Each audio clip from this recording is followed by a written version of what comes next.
Welcome. Today we're going to be discussing the animation parkour system that's in AC Unity and how it kind of differs from this new remake we're seeing from Assassin's Creed Black Flag remake, Resynced. What did he say?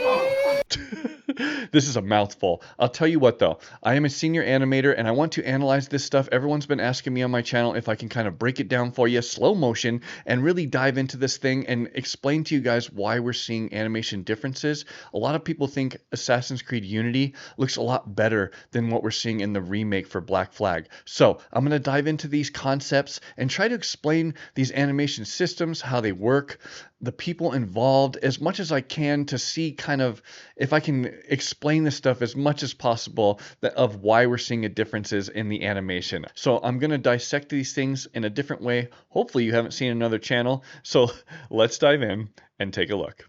Now, I want to talk about something very important as this plays right now. Assassin's Creed Unity, Ubisoft tried to make the movement look very physically grounded and cinematic. The key idea here is that the movement is driven by animations first, not just player input. Now, what that means is that every action, every jump, every climb, or every vault is what we're seeing here in this case, has fully motion captured animations. Every transition between every animation are heavily blended usually. Momentum, weight, and body positioning are all carefully crafted. What this results in is extremely fluid parkour movements. They look very realistic and continuous. But the cost of this is that it's less responsive at times. And, that can be dangerous for a player. It can really mess with them as they're trying to play the game. And that's very important that we don't mess with that. It can be less responsive, and what happens is it has a slight input delay because the animation just kind of has to sit there and play out. It looks a lot more beautiful, and it looks like the character's actually doing parkour, but at the cost of you not being able to press a button or jump a different direction or whatnot. In Black Flag Resynced, this kind of new modern version of the game, the parkour is inspired by more recent games, and the systems on how they work are more responsive. They allow manual jumping or faster transitions, and it's kind of just more responsive overall, and it allows the player to interact faster, and as a player that's better for them. It's hard to explain, but it just feels better as a player if you do it that way, right? In Unity, they kind of prioritize smooth animation blending. And in this game with Resynced, we're prioritizing responsiveness here. You can really see it. What happens though is you're going to get small pauses between moves, and you're going to get kind of snappy transitions and stuff. You can see it here in the motion as he's running through here, free running.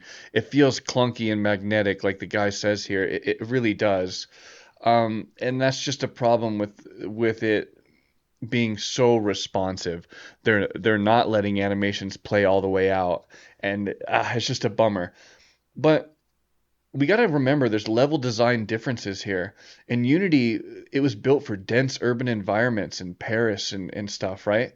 But in Black Flag, we got jungles, we got ships, we have giant open areas, and the parkour kind of needs to work everywhere, not just in these city environments.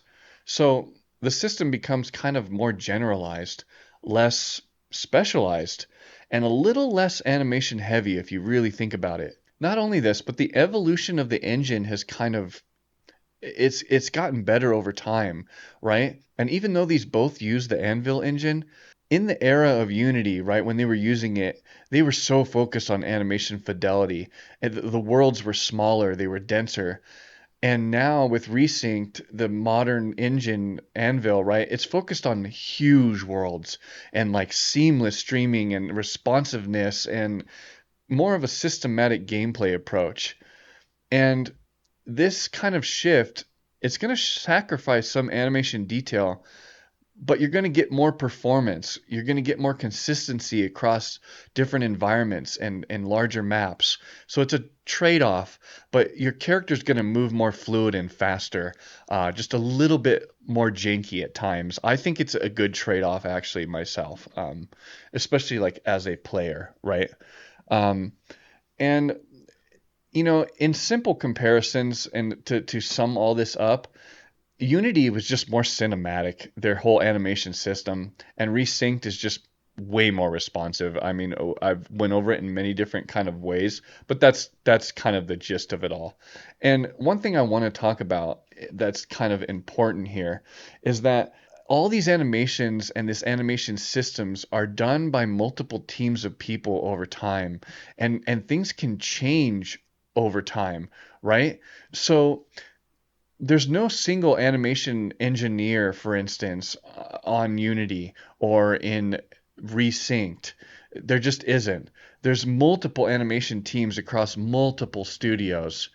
A lot of these animation systems not done by one person, and it can get very complicated across multiple studios. Like Unity, from what I understand, had 10 Ubisoft studios involved. There was thousands of animations and transitions going on, right? And that pipeline's not one single person's work. It's so many more people. And when you have a smaller team, you can kind of structure things more organized or figure out little problems. But when you have it across 10 studios and there's like multiple animators working on the same system, it can get kind of messy, or it can get kind of, it's hard to explain, but things can change and get deleted and restructured without you even knowing, you know. So long story short, they're going to see big differences between games over time. And sometimes little parts might look worse than others to certain people. It just depends on how you're looking at it and what lens you're looking at it through, right? If you're a gamer and you want the responsiveness, then you might feel like Resynced is better. But if you don't really care about the responsiveness and you just want the animations to look beautiful, then you might think that AC Unity looks better and plays better, right? So, in the long run, these animation systems work differently, but I think they're both beneficial to the players in different ways.